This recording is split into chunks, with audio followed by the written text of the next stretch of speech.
Baik, saya ucapkan selamat sore buat Bapak Ibu, saudara-saudara yang saya kasih dalam nama Tuhan Yesus Kristus.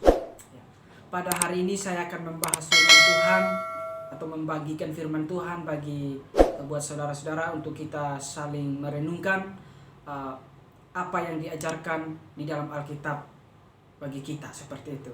Jadi saya mengajak Bapak Ibu atau saudara-saudara yang saya kasih di dalam nama Yesus Kristus untuk belajar dari Yohanes, Injil Yohanes pasal 13 ya. Injil Yohanes pasal 13 ayat yang ke-34 sampai ayat yang ke-35. Firman Tuhan berbunyi demikian. Aku memberikan perintah baru kepada kamu, yaitu supaya kamu saling mengasihi. Sama seperti aku telah mengasihi kamu, demikian pula kamu harus saling mengasihi. Dengan demikian semua orang akan tahu bahwa kamu adalah murid-muridku, yaitu jikalau kamu saling mengasihi. Ya. Di sini adalah suatu perintah yang sangat sulit, ya. Sangat sulit kadang-kadang untuk dilakukan oleh setiap manusia, yaitu mengasihi orang atau mengasihi sesamanya manusia.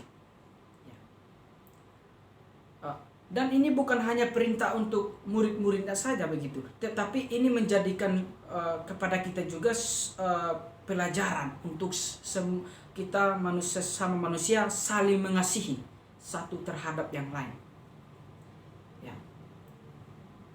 Jadi pertanyaannya bagi kita, saudara yang saya kasihi di dalam nama Tuhan, ya, mengapa mengasihi orang lain itu sulit untuk dilakukan oleh manusia, sesama manusia seperti itu? Mengapa mengasihi orang lain itu begitu sulit? Ya. Kadang-kadang mengasihi sama kita, mengasihi orang lain itu sulit sekali untuk dilakukan oleh manusia. Ya. Jadi kenapa bisa begitu? Kenapa bisa terjadi perintah ini sangat sulit dilakukan? Saudara yang saya kasih di dalam nama Yesus Kristus. Ya memang sulit, tetapi inilah ajaran Alkitab kepada kita bahwa baiklah kita harus saling mengasihi satu terhadap yang lain. Semua manusia kita kasih, musuh kita pun kita kasihi. Berdoalah bagi musuhmu yang menganiaya kamu. Berdoalah. Nah, ini mengajarkan standar moral yang sangat tertinggi begitu. Yang paling tinggi itu mengasihi sesama manusia. Jangan membenci musuhmu. Nah, ini ajaran Alkitab. Jadi lalu mengapa begitu? Mengapa mengasihi sesama manusia itu sulit dilakukan oleh manusia? Ya. Saudara yang saya kasih di dalam nama Tuhan, ya. Penyebab pertama terhambatnya kasih kita kepada sesama kita itu apa? Penyebab pertama terhambatnya kasih kita terhadap sesama manusia, kita mengasihi dia, itu karena apa? Yang pertama adalah dosa. Terhambatnya kasih kita terhadap sesama itu karena dosa. Manusia adalah makhluk yang sudah jatuh ke dalam dosa. Kita sudah tahu bahwa Adam dan Hawa mereka melanggar perintah Tuhan. Mereka tidak menuruti firman Tuhan. Malah mereka lebih percaya kepada perkataan iblis. Sehingga mereka jatuh ke dalam dosa. Akhirnya hubungan mereka dengan Allah terpisah. Jadi Adam dan Hawa ketika jatuh dalam dosa, maka sifat dosa itu ada kepada Adam dan Hawa. Jadi mengapa sulit? Ya memang sulit. Ya. Kadang-kadang mengasihi sesama itu memang sulit. Tetapi itulah yang diajarkan Alkitab kepada kita, saudara. Ya. Terhambatnya kasih kita terhadap sesama itu karena dosa. Ya. Karena dosa. Kita sudah tahu bahwa kasih itu tidaklah egois. Kasih itu tidak egois.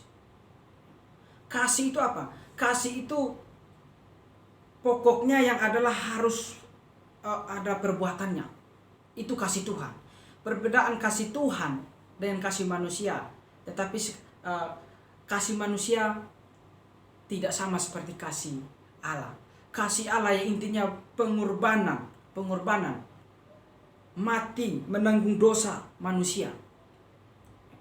Jadi kasih itu selalu mengusahakan yang terbaik. Kasih itu selalu mengusahakan yang terbaik kepada sesama manusia. Tetapi kadang-kadang manusia sulit untuk melakukannya. Itu karena efek dosa yang sudah ada di dalam diri manusia. Tetapi kasih itu kita tahu bahwa selalu mengusahakan yang terbaik. Tuhan Yesus mengajarkan, memberikan teladan yang sangat baik kepada kita. Di ayat yang ke-34 di situ, aku memberikan perintah baru kepada kamu, yaitu supaya kamu saling mengasihi. Sama seperti aku telah mengasihi kamu, demikian pula kamu harus saling mengasihi. Perhatikan kata-kata, sama seperti aku telah mengasihi kamu, katanya. Allah mengasihi, Yesus Kristus mengasihi semua manusia di muka bumi ini. Sehingga dia itu datang sebagai manusia. Untuk apa dia datang? Yaitu karena dia mengasihilah, makanya untuk menanggung dosa semua manusia di muka bumi ini. Dengan rela, mati, taat sampai mati di atas kayu salib. Untuk menanggung dosa manusia, semua manusia orang berdosa tanpa terkecuali. Itu kasih Tuhan yang pokoknya adalah perbuatan yang terlihat. Kasih itu selalu mengusahakan yang terbaik, perbuatan yang terlihat. Dan hanya Allah yang bisa melakukan ini. Manusia kadang tidak bisa. Tetapi dalam hal-hal yang tidak terlalu prinsip seperti itu, manusia bisa. Tetapi tidak semua, tidak sama seperti kasih Allah. Yang intinya pengorbanan, perbuatan yang terlihat. Itu adalah kasih Allah. Jadi Tuhan mengajarkan standar moral yang tertinggi, yang paling tinggi, mengasihi sesama manusia. Begitu. Allah mengasihi kita seperti itu. Ya. Dan bukti kasih Allah, makanya dalam Yohanes juga tercatat, karena begitu besarlah kasih Allah akan dunia ini sehingga Ia mengaruniakan anaknya yang tunggal untuk menanggung dosa seisi dunia. Di sini terlihat sangat jelas kelompok Calvinis salah mengajarkan bahwa Allah hanya mengasihi sebagian manusia, tidak mengasihi semua manusia. Sedangkan di dalam Alkitab Allah mengasihi semua, menanggung dosa semua manusia yang berdosa. Jadi kasih Allah itu terlihat. Jadi Calvinis salah mengajarkan bahwa Yesus Kristus datang hanya menanggung dosa sebagian manusia. Sedangkan Alkitab mengajarkan Yesus Kristus mengasihi semua manusia dan menebus dosa seisi dunia. Semua manusia, orang berdosa, orang yang pencuri, orang yang melakukan dosa, Tuhan Yesus tanggung dosa dia. Dan sering mereka berkelit dan berargumentasi. Saudara-saudara dari kelompok Calvinisme berkata, loh, nyatanya semua manusia tidak selamat. Kita menjawabnya, itu karena manusia mempunyai free will, kehendak bebas, bisa menolak.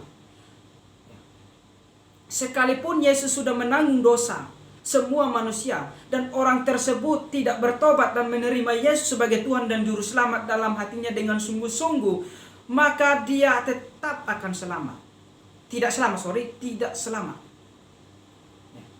Sekalipun Yesus sudah menanggung dosanya. Tetapi kalau dia tidak mengakui Yesus sebagai Tuhan dan Juru Selamat dalam hatinya, dengan sungguh-sungguh, dengan segenap hati, sesuai dengan pengakuan, dengan pernyataan di dalam Roma pasal 10 ayat 9 sampai 10 di situ, maka orang tersebut tidak selamat. Semua orang Tuhan Yesus tanggung dosanya. Jadi barang siapa yang datang mengakui, menerima Yesus sebagai Tuhan dan Juru Selamat dalam hati dengan sungguh-sungguh, maka dia akan selamat karena dia mengakui Yesus sebagai Tuhan. Ya, kita bersyukur bahwa kasih Tuhan lah yang sehingga kita bisa seperti ini, kasih Tuhan, sehingga kita bisa selamat. Tanpa Tuhan, mati, semua manusia akan binasa. Ya. Jadi apa pelajarannya bagi kita saudara yang saya kasihi di dalam nama Yesus Kristus? Ya. Pelajarannya adalah, hendaklah kita saling. Pertama adalah apa?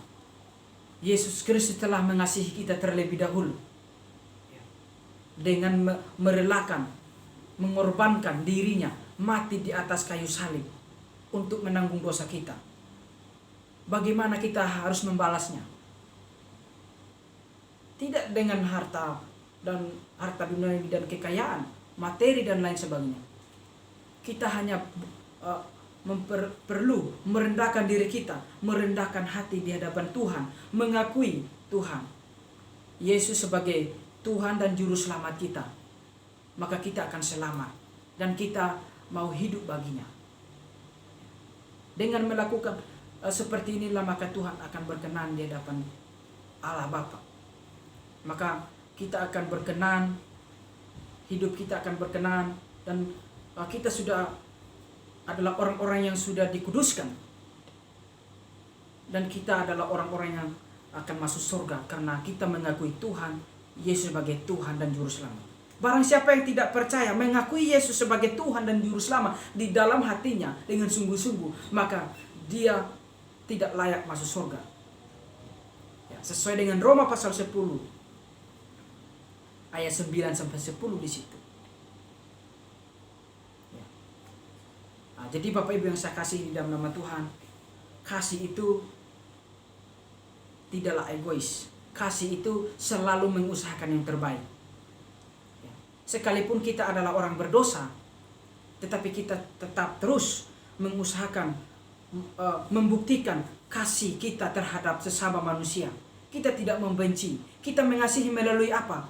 Oh, kadang-kadang kita salah menafsirkan kasih itu seperti apa. Kasih itu yang intinya nggak harus perbuatan seperti itu. Ya. Kasih itu yang intinya mengusahakan yang terbaik. Ya, salah satunya perbuatan baik. Jika kamu tahu berbuat baik dan tidak melakukannya, maka kamu berdosa, kata Alkitab, Yakobus 4 ayat 17. Jadi kita tahu berbuat baik dan melakukannya, maka kita tidak berdosa. Kita hidup berkenan di hadapan Tuhan. Kita hidup saling mengasihi satu terhadap yang lain. Ya. Dengan melakukan seperti inilah, maka kita akan berkenan dan berkenan di hadapan Tuhan. Karena kita mengikuti perintah Tuhan sekalipun sulit, ya, kita tetap terus melakukannya. Ya, demikian firman Tuhan yang saya sampaikan bagi kita, semoga bermanfaat buat Bapak Ibu yang menontonnya. Terima kasih.